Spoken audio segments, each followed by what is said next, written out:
Olá, seja muito bem-vindo a esse último vídeo da saga Subcamada Mac, né, da playlist, vamos dizer assim. Na aula anterior a gente falou sobre os métodos de acesso controlado, bem tranquilo, né? E aqui rapidamente, a gente não vai entrar muito no detalhe, né? Vou falar mais a título de curiosidade, a título de ter uma noção, porque às vezes é muito ruim, né? Porque no sentido tecnológico de tecnologia de redes, né, tem muita sigla. E quando a gente não sabe o conceito por trás da sigla, é fácil a gente confundir. Então, a gente vai falar nessa aula de hoje, né, sobre o acesso canalizado. Qual que é a ideia? Eu crio canais de comunicação, como o telefone sem fio, né? As duas crianças brincando de telefone sem fio. Mesmo que elas estejam ali num ambiente compartilhado ali, que seria o ar, né, entre adultos, elas poderiam se comunicar porque elas definiram um canal de comunicação. Ou, quando você está num ambiente, você põe um fone de ouvido, você está imerso naquele ambiente, você até escuta o som daquele ambiente, mas você está escutando um canal dedicado. A ideia é basicamente essa, né? Se a gente fosse fazer uma analogia livre. Eu crio uma estrutura que via software eu escolho, eu consigo canalizar a minha comunicação dentro de um canal maior, né? Bom, a primeira estratégia, né, a primeira sopra de letrinhas, vem o FDMA. Esse FD, deixa eu pegar aqui, o FD vem de divisão de frequência. Frequency Division Multiple, acho que é isso, Multiple Access. Acesso múltiplo por divisão de frequência. Qual que é a ideia? Cada dispositivo ele tem em si, vamos dizer assim, uma placa capaz de sintonizar, por exemplo, 4 frequências. Deixa eu pegar aqui o meu cursorzinho, ó. Eu tenho, sei lá, vamos pegar o exemplo do celular, né? O celular você não pode colocar 4 chips. Imagina um celular de 4 chips. Quando você vai ligar, você escolhe o chip. Você escolheu uma frequência determinada portadora lá. E aí você vai falar dentro daquela operadora. É uma analogia, né? Então, o FDMA, ele parte do princípio que o dispositivo que vai comunicar, ele tem a capacidade de sintonizar em frequências diferentes. Imagine, por exemplo, que o rádio do carro a gente conseguisse receber e mandar para o rádio. Quando a gente sintonizou ali a frequência, a gente está transmitindo em tese. Vamos imaginar essa analogia. Seria um exemplo de acesso múltiplo por frequência. Eu não estou falando que o sistema de rádio é isso, porque o sistema de rádio ele é unidirecional. Aqui a gente está falando de acesso múltiplo, né? Então a gente precisaria de múltiplos dispositivos tentando se comunicar. Então não se aplica muito bem ao rádio que a gente conhece, porque o rádio é um sistema de broadcast, só a gente recebe, né? Mas enfim, como analogia eu acho que dá para entender. O dispositivo ele se ajusta na frequência e transmite naquele subcanal. Então, por exemplo, o Wi-Fi ele usa um pouco dessa tecnologia. O Wi-Fi, você tem lá o canal de 2.4, que tem uma faixa de frequência, e o dispositivo, na hora que ele vai transmitir, ele escolhe uma rede, um SSID, né? A gente vai ver depois. E esse SSID às vezes está numa faixa de frequência e todo mundo daquela rede fala naquela faixa de frequência. É um exemplo, ok? Ou seja, cada dispositivo ele tem a capacidade de falar em várias faixas. Ele escolhe uma onde um grupo de dispositivos vai escutá-lo. E aí você pode usar isso de forma combinada, né? Eu posso ter o FDMA sendo usado com o modelo de, por exemplo, mestre-escravo, para comunicação entre os escravos, por exemplo. Nada impede que eu tenha um conjunto de dispositivos de campo que escutam em frequências diferentes. Então, numa frequência ele fala com o CLP, num conjunto de outra frequência é outro CLP. E com isso você evita colisão. É um exemplo, beleza? O segundo exemplo, né, vem de acesso múltiplo. Aí, para evitar a fadiga, eu vou escrever só aqui em cima, por divisão de tempo. Time division. Beleza? Que parte da necessidade de Aí tem um problema, um desafio, que é todas as estações precisam estar sincronizadas, precisam ter a mesma referência de tempo. E aí, com isso, esse é um desafio, mas é possível, eu garanto um slot de tempo para cada uma. Então, vamos supor, eu tenho 4 estações, eu tenho 4 slots. Os slots em função de 0, os slots em função de 1, 2 e 3. Todo slot em função de 0, 0, depois o C, e assim vai embora. Nesse slot dessa posição, vai ser sempre ali nesse canal. Eu vou falar, por exemplo, entre um grupo de dispositivos. E aí eu separo em slots de tempo, ok? Eu calculo em função desse número de slot. Naquele slot eu tenho um determinado acesso ao meio. E aí cada um falando num tempo, ninguém se sobrepõe. Ok?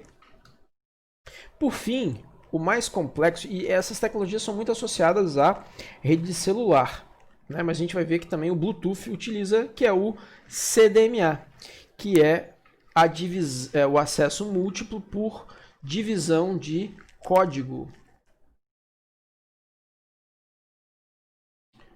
Opa, division, não tem aqui, division, acesso múltiplo. A divisão por código, né, ela vem lá da teoria de códigos, né? E ela parte do princípio que todas as estações usam a mesma frequência e o mesmo referencial de tempo. Ok? Para isso, ela usa uma técnica de espalhamento de bit, né? A gente viu lá, quando a gente estava estudando meio físico, né? O FH...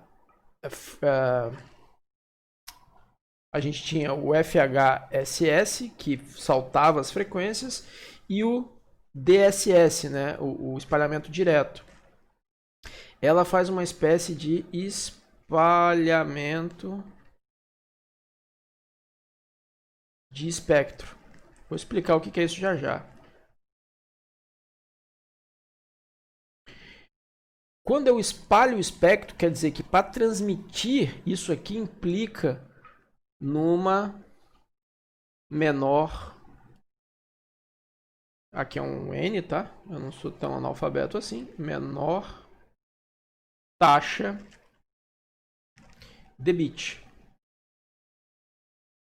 Beleza? Uma coisa está associada à outra. Então a ideia é essa. CDMA, eu espalho o meu bit e com isso eu vou ter uma taxa de transmissão menor. Porém, via software, via estratégia de espalhamento, eu consigo falar simultaneamente com outros dispositivos e todo mundo se entende. É muito interessante. Para isso ela usa a ideia de chip. O chip, basicamente, é uma sequência de bits, ok? É uma sequência, vou mandar aqui, de bits, que são ortogonais, né? Eles são ortogonais. Significa que se eu fizer o produto de 2 chips, então vamos supor que esse aqui seja o chip 1, esse aqui é o chip 2. Se eu multiplicar os dois, né, dá 0. Eles se anulam, ok? Isso é escolhido usando uma técnica de teoria de códigos, que não compete a gente entender agora, mas que esse é o truque. Qual que é a analogia, inclusive do próprio Furosan, que é muito fácil de entender? Imagine que várias pessoas querem conversar numa sala, ao mesmo tempo e na mesma frequência, no mesmo canal. Se, para falar com uma determinada pessoa, a gente usar o idioma português, com outra o chinês e com outro o alemão, os fonemas dessas linguagens, mesmo que falados simultaneamente, eles são muito diferentes. E você prestando atenção nos fonemas de cada uma dessas linguagens, você consegue se comunicar com o respectivo. Essa é a ideia. Só que isso é feito a nível de, em vez de ser a nível fonético, a nível de bit, ok? Então a estratégia é qual? Eu pego um bit e multiplico por... Primeira coisa, né? Desculpa. Se eu tenho N dispositivos querendo se comunicar, eu vou precisar de uma sequência de N bits, ok? Eu multiplico a sequência por um número. Cada elemento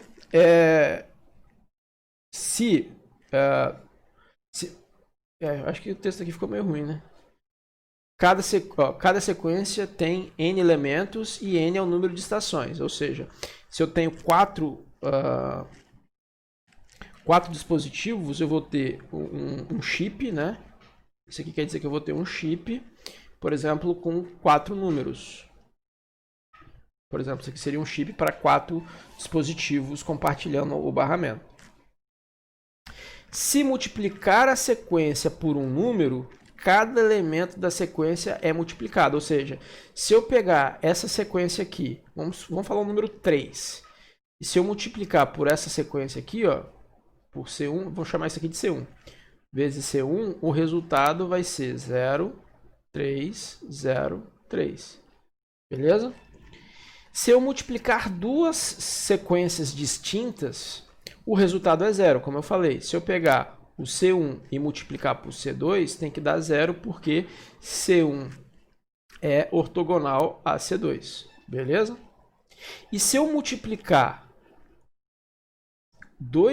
C1 vezes ele mesmo, o resultado tem que ser o número de elementos. Essa é a característica do CDMA, a estratégia. Para escolher esses chips, ele usa uma técnica da teoria de Cauchy, uma tabela de Walsh. A gente não vai entrar em detalhes aqui, só vai conhecer, mas a técnica é basicamente essa. Então, vamos supor aqui, ó, que a gente tem 4 estações querendo compartilhar o meio, beleza? Então, eu tenho aqui o dado 1, vou considerar que isso aqui é um bit. Esse bit vai ser multiplicado pelo chip. Ó, o dado 2 multiplicado tipo 2, o dado 3, o 4 aqui.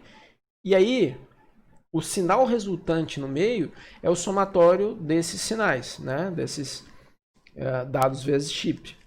Considerando que o chip de 1 é esse, o chip de 2 é esse, 3 é esse, 4 é esse. Simplesmente com números positivos e negativos. Bom, a representação que eu uso é o seguinte. Quando eu quero mandar o bit 0, eu mando a polaridade negativa. Quando eu quero mandar o bit 1, a polaridade positiva. E quando eu quero ficar em silêncio, eu mando 0. Então, vamos supor que, no caso, a estação 1 quer transmitir 0.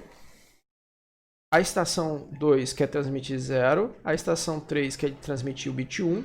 E a 4, né? E a 3 está em silêncio. Então, nesse caso, ela vai transmitir menos 1, menos 1, 1, mais 1, e aqui é 0.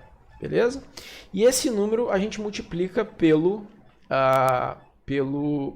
chip. E aí, o resultante como a estação 3 está em silêncio, ela vai somar 0, 0, 0. Como a estação 1 quer transmitir menos 1, ela vai mandar menos 1, menos 1, menos 1. A 2, menos 1, menos 1, menos 1, mais 1. Isso porque eu estou simplesmente multiplicando menos 1 pelas chaves, tá vendo? Então, se eu pegar menos 1 e multiplicar aqui, vai inverter aqui, inverter, inverter e somar. Vai virar mais. E aqui eu mantenho a polaridade da chave. Quando eu somo todos os sinais, eu vou ter menos 1, mais 1, mais 0. Ou seja, o sinal resultante aqui vai ser menos 1. No primeiro termo. No segundo termo, menos 1, menos 1, menos 2, menos 3. O resultante aqui, menos 1, menos 1. Aqui está um pouquinho errado, né? O 2 é menos 1, menos 1, menos 1. Então aqui é menos 3 o correto. Acho que a figurinha está errada. Menos 1, menos 1, menos 1, menos 3. E menos 1 mais 1, 0, mais 1, mais 1. Então o sinal resultante seria esse, né? Aqui, ó, menos 1.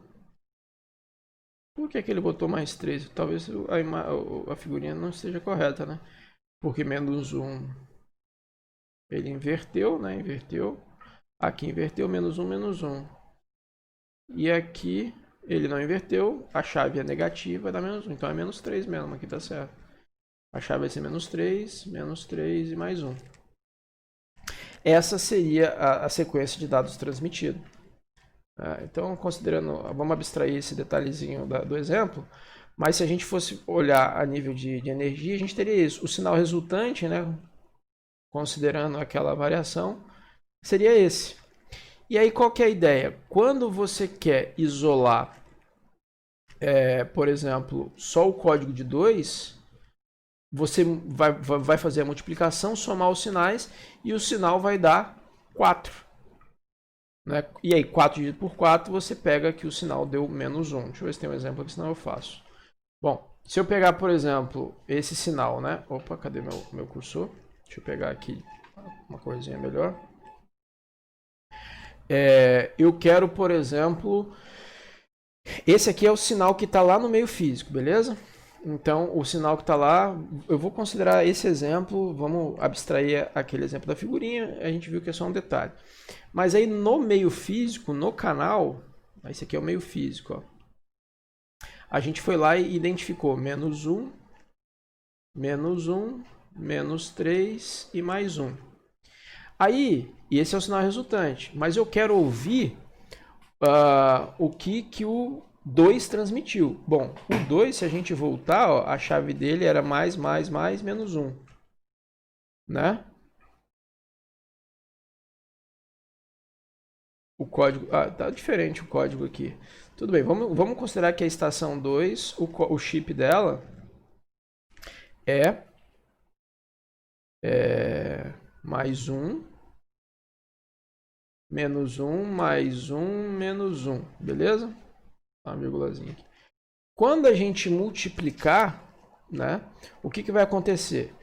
O que eu teria lá no sinal resultante? Eu teria, por exemplo, esse sinal aqui nada mais é do que C1 vezes D1 mais C2 vezes D2 mais... Deixa eu diminuir um pouquinho aqui que não vai caber.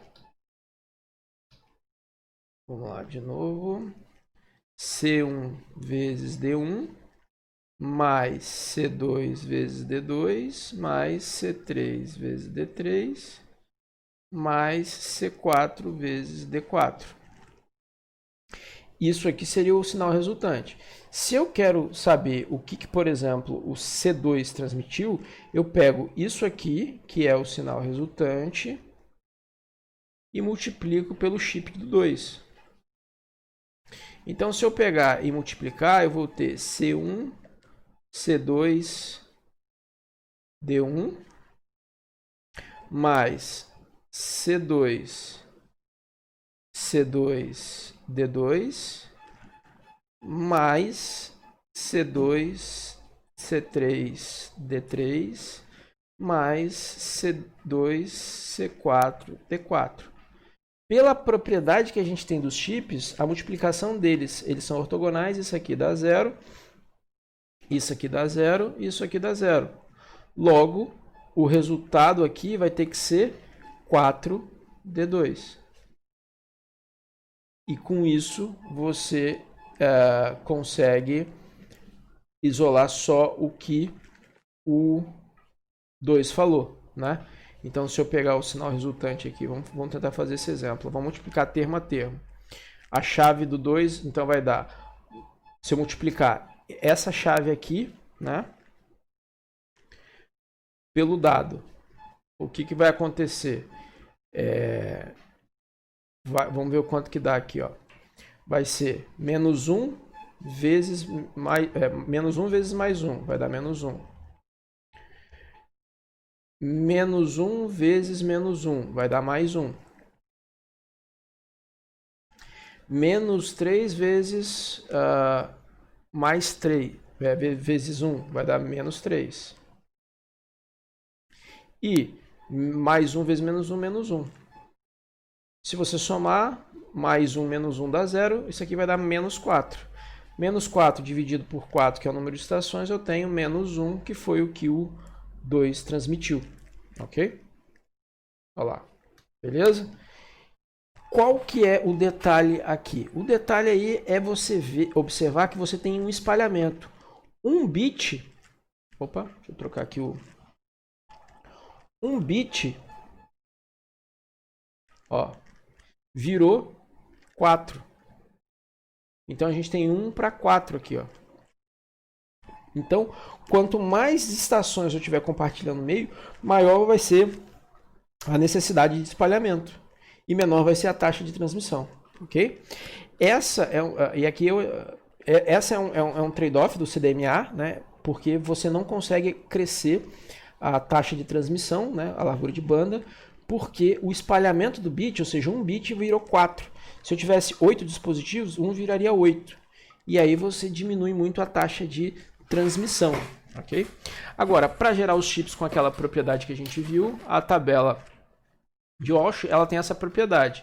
Com um termo é mais 1, aí para 2 termos eu vou ter a tabela de 1 e uma invertida. Então, por exemplo, a tabela de 2 vai ser 1, né, que é a tabela de 1, e a tabela de 1 invertida, que é menos 1. Aí, para n igual a 2, eu vou ter a tabela de 4. O Walsh de 4, eu vou ter o Walsh de 2, o Walsh de 2, o Walsh de 2, o Walsh de 2 negado. Então, ó, a Walsh de 2 aqui, e aqui, e ela negada ali. Beleza?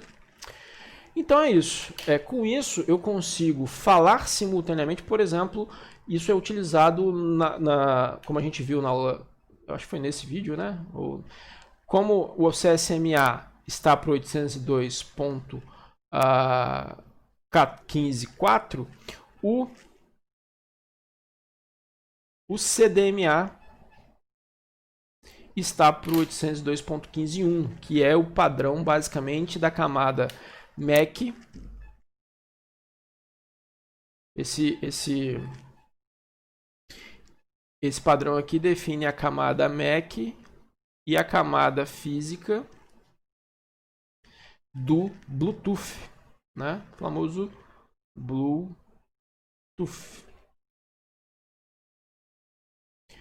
Beleza? Então, assim, para redes pequenas, ali, com poucos dispositivos, a gente vai falar talvez um pouquinho de Bluetooth, mas aí está um exemplo do CDMA, que não é só utilizado para redes de telefonia. Bluetooth, que é uma rede tipo PAN, também utiliza ele para que as estações que compartilham ali o mesmo dispositivo primário se entendam, né? Não disputem o meio. Ok? Com isso a gente encerra a parte teórica do nosso curso, a gente terminou a camada de enlace em termos de conceitos gerais, e na sequência a gente vai falar nas próximas aulas, né, nas próximas sagas, a gente vai falar sobre rede local com e sem fio e as tecnologias resultantes do Ethernet e do Wi-Fi, como exemplo, ok? Então a gente vai começar a falar de protocolos em si, de tecnologias em si, que é o Ethernet e o Wi-Fi, ok? Espero que tenha ficado claro. Se você for aluno da disciplina, pode usar o Slack, a gente pode marcar o webconf para discutir as dúvidas.